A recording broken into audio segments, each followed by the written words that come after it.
ನಮಸ್ಕಾರ Karnataka.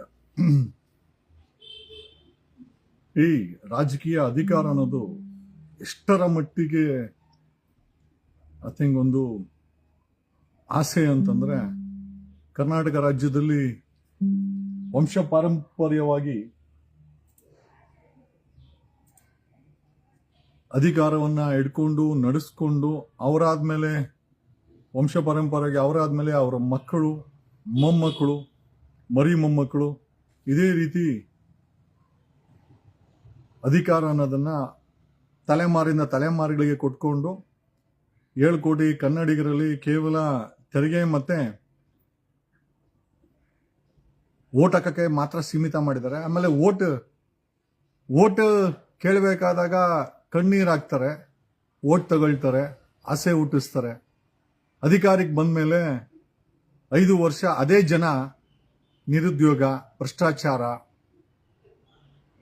Crime, rape, ಲೂಟಿ ಎಲ್ಲದರಿಂದ ಜನ ಕಣ್ಣೀರ್ ಹಾಕ್ಬೇಕು. ಇಲ್ಲಿ ಬನ್ನಿ, ದಾವಣಗೆರೆ ಅಂಡ್ ಬಾಗಲಕೋಟೆ ಒಂದ್ ಕಡೆ ಮೇಟಿ, ಇನ್ನೊಂದ್ ಕಡೆ ಶ್ಯಾಮ್ನೂರು ಕುಟುಂಬ ಯಾವ ರೀತಿ ಫ್ಯಾಮಿಲಿ ಪಾಲಿಟಿಕ್ಸ್ ಅಲ್ಲಿ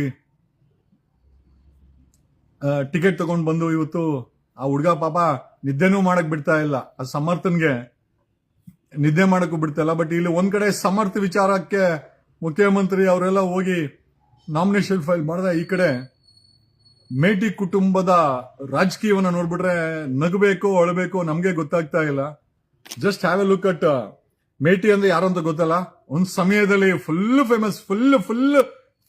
ಫೇಮಸ್ ಆಗಿದಂತ ಮೇಟಿ ಅವರು ಇವತ್ತು ಅವ್ರ ಮಗ ಉಮೇಶ್ ಮೇಟಿ ಅವ್ರಿಗೆ ಕಾಂಗ್ರೆಸ್ ಕುಟುಂಬದ ರಾಜಕಾರಣವನ್ನ ಎತ್ತಿ ಹಿಡ್ಕೊಂಡು ಸಿದ್ದರಾಮಯ್ಯ ಅನ್ನೋ ಒಬ್ಬ ಅಹಿಂದ ನಾಯಕ ಅಂತ ಹೇಳುವಂತ ವ್ಯಕ್ತಿ ಕುಟುಂಬ ರಾಜಕಾರಣಕ್ಕೆ ಮಣೆ ಹಾಕೊಂಡು ಜನರಿಗೆ ಗುಬೆ ಮಾಡ್ತಾ ಇದಾರೆ ಅಂತಂದ್ರೆ, we need to break this barrier. ಒಂದು ಆಲ್ಟರ್ನೇಟಿವ್ ಕ್ರಿಯೇಟ್ ಆಗೋವರೆಗೂ ಈ ಕುಟುಂಬ ರಾಜಕಾರಣವನ್ನ ಒಡೆದಾಕಬೇಕು, ಸೋಲಿಸಿ ಮನೆ ಕಳಿಸ್ಬೇಕಾದ್ದು ನಮ್ಮೆಲ್ಲ ನಿಮ್ಮಲ್ಲಿ ಜವಾಬ್ದಾರಿ ಅಂತ ಹೇಳಿದ್ರೆ, just have a look at this.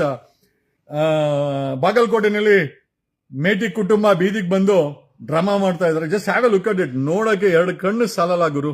ಒಂದ್ ನಿಮಿಷ ನೋಡಿ. Just A minute. ಸಾರಿ ಯಾವ್ದು ಬಂದ್ಬಿಡ್ತು.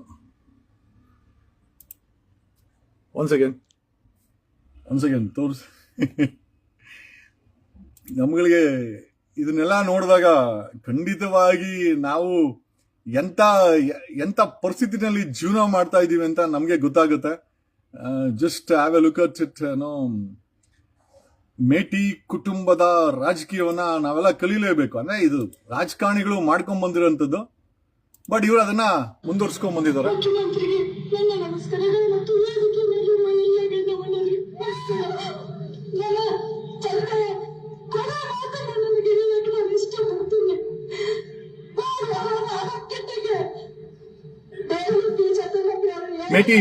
ಮೇಟಿ ಮಗಳು ಇವರು. ನೀವು ನೋಡ್ತಾ ಇರೋದು ಮೇಟಿ ಅವರ ಮಗಳು ವೋಟ್ ಕೇಳಕ್ಕೋಸ್ಕರ ಕಣ್ಣೀರ್ ಹಾಕೊಂಡು ವೇದಿಕೆ ಮೇಲೆ ಡ್ರಾಮಾ ಮಾಡೋ ಇಂಥವ್ರುಗಳನ್ನ ಜನ ಸೋಲಿಸಬೇಕು ಅಂತ ಈ ಮೂಲಕ ಹೇಳುತ್ತಾ, ಪ್ರಜಾಪ್ರಭುತ್ವ ಬದುಕಬೇಕು ಅಂತಂದ್ರೆ ಇಂಥವ್ರೆಲ್ಲ ಸೋಲೇಬೇಕು, ಇಂಥ ಕುಟುಂಬಗಳು ಸೋಲೇಬೇಕು. ಸರ್ವಾಧಿಕಾರಿ ಕುಟುಂಬ ಪರಂಪರೆಯನ್ನು ಎತ್ತಿಡ್ಕೊಂಬರ್ತಾರಂತ ಯಾವುದೇ ರಾಜಕೀಯ ಪಾರ್ಟಿಗಳಾಗಿರ್ಬೇಕು, ಅವರಿಗೆ ಬುದ್ಧಿ ಕಲಿಸ್ಬೇಕು ಅಂತ ಹೇಳುತ್ತಾ, ಇಲ್ಲಿ ನೋಡಿ, ವೋಟ್ ಕೊಡಬೇಕಾದ್ರೆ, ವೋಟ್ ಹಾಕ್ಸ್ಕೊಬೇಕಾದ್ರೆ ಕಣ್ಣೀರ್ ಹಾಕಿ ವೋಟ್ ಹಾಕ್ಸ್ಕೊಂಡು ವೋಟ್ ತಗೊಂಡ ಮೇಲೆ 5 ವರ್ಷ ಜನ ಕಣ್ಣೀರ್ ಹಾಕ್ತಾರೆ. ಇಲ್ಲಿ ಡ್ರಾಮಾನ ನಮ್ ಕೈಲಿ ಖಂಡಿತ ನೋಡಕ್ ಆಗ್ತಾ ಇಲ್ಲ. ಜನ ಹೆಂಗಿವ್ರನ್ನ ಸಹಿಸ್ಕೊಂತಾರೆ ಅನ್ನೋದೇ ಒಂದು ದೊಡ್ಡ ಪ್ರಶ್ನೆ. Just have a look at it.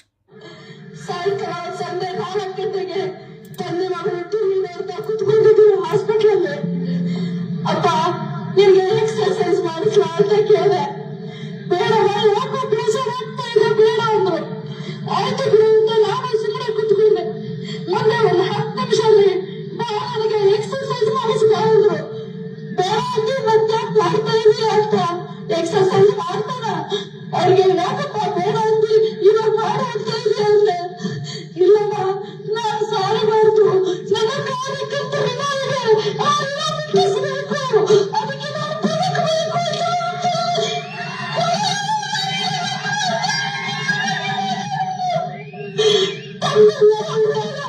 ನನ್ನ ತಮ್ಮನ ಹಾಕಿದ್ದಾರೆ. ದಯಮಾಡಿ ನಿಮ್ಮ ಬೇರೆ ಮತ್ತೆ ಮಾಡ್ತಾ ಇದೀಯ ಅಂತ ಎಕ್ಸರ್ಸೈಸ್ ಮಾಡ್ತಾನ ಅವ್ರಿಗೆ ಯಾಕಪ್ಪ ಬೇಡ ಅಂದಿ ಇವಾಗ ಮಾಡ ಅಂತ ಇದೆಯಾ ಅಂದ್ರೆ ಇಲ್ಲಮ್ಮ ನಾನು ಸಾಲಬಾರ್ದು ನನ್ನ ಕಾರ್ಯಕರ್ತ ವಿನಾಯಿಗೆ ಆ ಋಣ ಮುಟ್ಟಿಸಬೇಕು ಅದಕ್ಕೆ ನಾನು ಬದುಕಬೇಕು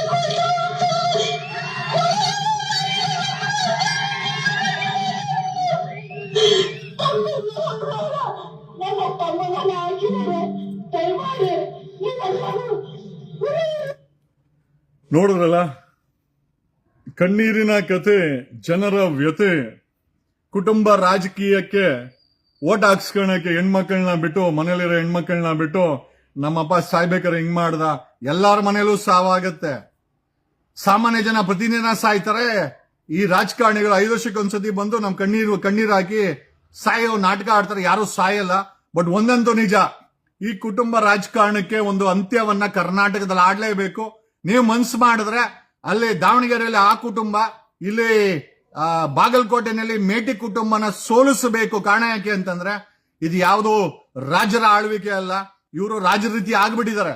ಆ ಹೆಣ್ಮಗಳು ಹೇಳ್ತಾಳೆ ಅವರಪ್ಪ ಎಕ್ಸಸೈಸ್ ಮಾಡ್ತಾ ಇದ್ರಂತೆ. ಎಕ್ಸಸೈಸ್ ಮಾಡ್ಬೇಕಾದ್ರೆ ನಾನು ಸಾಯ್ಬಾರ್ದು, ಜನರುನ ಏನು ಒಳ್ಳೇದು ಮಾಡಿದಾರೆ ಅಂತ ಇವ್ರುಗಳಿಗೆ ಟಿಕೆಟ್ ಕೊಟ್ಟವ್ರೆ, ಏನು ಒಳ್ಳೇದು ಮಾಡವ್ರೆ ಕರ್ನಾಟಕದಲ್ಲಿ ಈ ಹೊಲಸು ರಾಜಕಾರಣಿಗಳು ಅಂತ ಇವ್ರಿಗೆ ಓಟ್ ಹಾಕ್ಬೇಕು ಅನ್ನೋ ಒಂದು ಪ್ರಶ್ನೆಯನ್ನ ನೀವು ಮುಂದೆ ಇಡುತ್ತಾ, ಇವ್ರುಗಳಿಗೆ ಬೇರೆ ಯಾವುದೂ ಅಲ್ಲ, ಸೋಲಿಸಬೇಕು. ಅದು ಅಹಿಂದ ಮುಖವಾಡ ಹಾಕೊಂಡು ಕುಟುಂಬ ರಾಜಕಾರಣಿಗಳಿಗೆ, ಅವ್ರಿಗೆ, ಅವ್ರ ಮಕ್ಕಳುಗಳಿಗೆ, ಅವ್ರ ಮೊಮ್ಮಕ್ಕಳಿಗೆ, ಅವ್ರ ಮರಿ ಮೊಮ್ಮಕ್ಕಳಿಗೆ ಟಿಕೆಟ್ಗಳನ್ನ ಕೊಟ್ಕೊಂಡು ಸಾಮಾನ್ಯ ಜನ ಓಟ್ ಹಾಕಕ್ಕೆ, ಟ್ಯಾಕ್ಸ್ ಕಟ್ಟಕ್ಕೆ, ಕಾರ್ಯಕರ್ತರು ಜೈಕಾರ ಹಾಕಿ, ಹೂವು ಹಾಕಿ, ಬ್ಯಾನರ್ ಕಟ್ಟಿ, ಪಟಾಕಿ ಹೊಡೆದು ಕೊಟ್ಟರೋ ಎಣ್ಣೆನ ಮಾಂಸನ ತಿಂದ್ಬಿಟ್ಟು ಮನೆಗೆ ಹೋಗಕ್ಕೆ ಇವರು 5 ವರ್ಷ ಕುಟುಂಬ ಸಮೇತವಾಗಿ ಲೂಟಿ ಮಾಡಕ್ಕೋಸ್ಕರ ಮಾಡಿರುವಂತ ಇಂಥ ಕಾರ್ಯಕ್ರಮಗಳಿಗೆ ನೀವು ಎಳ್ಳು ನೀರು ಬಿಡಬೇಕು ಅಂತ ಹೇಳುತ್ತಾ, ಮೊದಲನೇ ಬಾರಿ ಅಲ್ಲ, ಇದಕ್ಕಿಂತ ಮುಂಚೆ ಬೊಮ್ಮಾಯಿ ಮಗನನ್ನ ಶಿಗ್ಗಾವಿನಲ್ಲಿ ಸೋಲ್ಸಿದ್ರಿ, ಕುಮಾರಸ್ವಾಮಿ ಮಗನನ್ನ ಸೋಲ್ಸಿದ್ರಿ, ಡಿ ಕೆ ಶಿವಕುಮಾರ್ ತಮ್ಮನನ್ನ ಸೋಲ್ಸಿದ್ರಿ, ಲಕ್ಷ್ಮೀ ಹೆಬ್ಬಾಳ್ಕರ್ ಮಗನನ್ನ ಸೋಲ್ಸಿದ್ರ. It is not a big deal. ಈ ಒಂದು ಕರ್ನಾಟಕ ಉದ್ಧಾರ ಆಗ್ಬೇಕು, ಜನರು ಈ ಒಂದು ಪರಂಪರೆ ಹಾಳಾಗ್ಬೇಕು, ಈ ಒಂದು ವಂಶ ಪಾರಂಪರ್ಯವಾಗಿ ಈ ಒಂದು ಪರಂಪರೆ ನಾಶ ಆಗಬೇಕು. ಆಮೇಲೆ ಜನರ ಹತ್ರ ಭ್ರಷ್ಟಾಚಾರದಿಂದ ವ್ಯವಸ್ಥೆ ತುಂಬಿ ತುಳುಕ್ತಾ ಇದೆ. ಯಾವ ಇಲಾಖೆನಲ್ಲೂ ಕೂಡ ದುಡ್ಡು ಕೊಟ್ಟಿಲ್ಲ ಅಂದಾಗಲ್ಲ. ಈ ಕಣ್ಣೀರಿಗೆ ಕರ್ಗೇನಾದ್ರೂ ಓಟ್ ಹಾಕಿದ್ರೆ 5 ವರ್ಷ ನೀವೇ ನಿಮ್ಮ ಚಿಪ್ಪನ್ನ ಕೈಯಲ್ಲಿ ಇಟ್ಕೊಂಡಂಗೆ. ಹಾಗಂತ ನಾನೇನೋ ಬೇರೆ ಪಾರ್ಟಿಯವರು ಒಳ್ಳೆಯವರು ಅಂತ ಹೇಳ್ತಾ ಇಲ್ಲ, ಬಟ್ ವಂಶ ಪಾರಂಪರವಾಗಿ ಅವರು, ಅವ್ರ ಮಕ್ಕಳು, ಅವ್ರ ಮೊಮ್ಮಕ್ಕಳು, ಅವ್ರ ಮರಿ ಮೊಮ್ಮಕ್ಕಳು ಇದೇ ರೀತಿ ನಾವುಗಳು ಓಟ್ ಹಾಕೊಂಡು ಈ ಕಣ್ಣೀರ್ ಕಥೆನ ನಾವು ಕೇಳ್ಕೊಂಡಿದ್ರೆ ಖಂಡಿತವಾಗಿ ಇವರನ್ನ ಸೋಲಿಸಿ. ಇದೆಲ್ಲ ಹೆಂಗೆ ಅಂತಂದ್ರೆ ಕೊಡ್ಲಿಗೆ ಓಟ್ ಹಾಕುವಂತ ಯಾರು ಅಂತಂದ್ರೆ ಮರಗಳಂತೆ. ಯಾಕೆ ಅಂತಂದ್ರೆ ಆ ಕೊಡ್ಲಿನಲ್ಲಿ ಇರುವಂತ ಕಡ್ಡಿ ಇದೆಯಲ್ಲ, ಅದು ನಮ್ದು ಅಂತ. ಅದಕ್ಕೆ ಓಟ್ ಹಾಕಿದ್ರೆ ಅದನ್ನ ಕಡಿಯೋದೇ ಮರಗಳನ್ನ ಅನ್ನೋದನ್ನ ನೀವೆಲ್ಲರೂ ಕೂಡ ಮನದಟ್ಟು ಮಾಡ್ಕೊಳ್ಬೇಕು. ಯಾವ ರಾಜಕಾರಣಿ ಬಂದು ಅಲ್ಲಿ ಪ್ರಚಾರ ಮಾಡಿದ್ರು, ಅದು CMA ಪ್ರಚಾರ ಮಾಡಿದ್ರು, ಅವ್ರಿಗೆ ಏನು ಪಾಠ ಕಲಿಸ್ಬೇಕು, ಆ ವಂಶ ಪಾರಂಪರ್ಯವಾಗಿ ನೀವು ಪಾಠವನ್ನ ಕಲಿಸಬೇಕು ಅಂತ ಹೇಳುತ್ತಾ, I am not asking to vote somebody. ನಾನು ಹೇಳ್ತಿರೋದು ಇಂಥ ಕುಟುಂಬ ರಾಜಕಾರಣವನ್ನ ನೀವು ಸೋಲಿಸಬೇಕು. ಸೋತ್ರೆ ಕರ್ನಾಟಕ ಗೆಲ್ಲುತ್ತೆ. ಮುಂದಿನ ದಿನಗಳಲ್ಲಿ ನಿಮ್ಗೊಂದು ಆಪ್ಷನ್ ಸಿಗುತ್ತೆ. ಅಲ್ಲಿವರೆಗೂ ನಮ್ಗೆ ನಾವು ಆಪ್ಷನ್ ಅನ್ನ ಕ್ರಿಯೇಟ್ ಮಾಡೋವರೆಗೂ ನೀವುಗಳನ್ನ ಸೋಲಿಸಬೇಕು, ಸೋಲಿಸಿ ಮನೆಗೆ ಕಳಿಸ್ಬೇಕು ಅಂತ ಈ ಮೂಲಕ. Can you just have a look at that lady, Meti ಅವರ ಮಗಳಂತೆ. ಅಲ್ರಿ, ಅಲ್ಲ, ನಿನ್ನ ಕುಟುಂಬದ ರಾಜಕೀಯವನ್ನ, ಕುಟುಂಬದ ಕಣ್ಣೀರನ್ನ ಜನರ ಕಣ್ಣೀರಲ್ಲಿ ಕೈ ತೊಳಿತಾ ಇದ್ದಾರೆ, ಅದಕ್ಕೆ ಅನಿಸ್ತಾ ಇಲ್ಲ. ಇವ್ರ ಕುಟುಂಬದ ಕಣ್ಣೀರನ್ನ ತಗೊಂಡ್ಬಂದು ಆ ಜನ ಕೂತ್ಕೊಂಡಿರೋ ಜಾಗದಲ್ಲಿ ಹೇಳ್ಬಿಟ್ಟು ಆ ಓಟ್ ಗಿಟ್ಟಿಸ್ಕೊಂಡ್ಬಿಟ್ರೆ ಇವರ ಕೆಲಸ ಮುಗ್ದೋಯ್ತು. ಇನ್ನು 5 ವರ್ಷ ಕೈ ಸಿಗಲ್ಲ. ನೀವು ಕಣ್ಣೀರ್ ಹಾಕಿದ್ರು ಕೂಡ ಅವ್ರು ಕೇಳಿಸ್ಕೊಳಲ್ಲ. ಈ ಮೂಲಕ ಹೇಳುತ್ತಾ, wonderful, fantastic, and we will teach a lesson. ಕರ್ನಾಟಕದಲ್ಲಿ ಬುದ್ಧಿ ಕಲಿಸ್ಬೇಕು, ಕಲ್ಸೋಣ ಅವ್ರಿಗೆ. We will lead. ಓಕೆ, ಇವತ್ತಿನ ಪರಿಸ್ಥಿತಿನಲ್ಲಿ ಸೋಲ್ಸೋದ್ ಬಿಟ್ರೆ ಬೇರೆ ಏನೂ ಮಾಡಕ್ಕಾಗಲ್ಲ, ಬಟ್ ಸೋಲ್ಸೋಣ ಅವ್ರಿಗೆಲ್ಲ ಬುದ್ಧಿ ಕಲಿಸ್ಲೇಬೇಕು ಈ ರಾಜಕಾರಣಿಗಳಿಗೆ. ಎಸ್ಪೆಷಲಿ ಕುಟುಂಬ ಐ ಥಿಂಕ್ ಡೈನಾಸ್ಟಿಕ್ ಪಾಲಿಟಿಕ್ಸ್ ಮಾಡುವಂತ ರಾಜಕಾರಣಿಗಳಿಗೆ ಬುದ್ಧಿ ಕಲಿಸ್ಬೇಕು. ಅದು ಬಿಜೆಪಿ ಆಗಿರ್ಲಿ, ಕಾಂಗ್ರೆಸ್ ಆಗಿರ್ಲಿ, JDS ಆಗಿರ್ಲಿ. ಜನರ ಮಾತು ಗೆಲ್ಬೇಕು, ಜನರಿಗೋಸ್ಕರ ಕೆಲಸ ಮಾಡೋನ್ಗೆ. ಇವನು ಯಾವನು ಕೂಡ ಜನರಿಗೋಸ್ಕರ ಕೆಲಸ ಮಾಡುವಂತ ರಾಜಕಾರಣಿಗಳಲ್ಲ, MLAಗಳಲ್ಲ. ಬಟ್ ಆದ್ರೂ ನಮ್ಗೆ ಇವತ್ತು ಆಪ್ಷನ್ಸ್ ಇಲ್ಲ. ಸೋಲ್ ಒಂದೇ, ಸೋಲ್ಸಿ ಇವರನ್ನ. ಈ ಕಣ್ಣೀರಿಗೆ ಬೆರಗಾಗ್ಬೇಡಿ. ಇದೇ ನಾನು ನಿಮ್ಗೆ ಕೇಳ್ಕೊಳೋದು. ಇವತ್ತಿನ ಮಾಡಿದ್ರೆ ಒಂದು ಆಪ್ಷನ್ ಬರುತ್ತೆ, ಮುಂದಿನ ದಿನಗಳಲ್ಲಿ 2028 ಮುಂಚೆ ಒಂದು ಜನಗಳಿಗೋಸ್ಕರ ಒಂದು ರಾಜಕೀಯ ನಿರ್ಮಾಣ ಆಗುತ್ತೆ, ಜನಗಳ ಪಾರ್ಟಿ ಅಂತ. ಅಲ್ಲಿಯವರೆಗೂ ಅವ್ರನ್ನ ಸೋಲಿಸಿ ಮನೆ ಕಳಿಸ್ಬೇಕು. ಇದೇ this is what I can tell you. Thanks.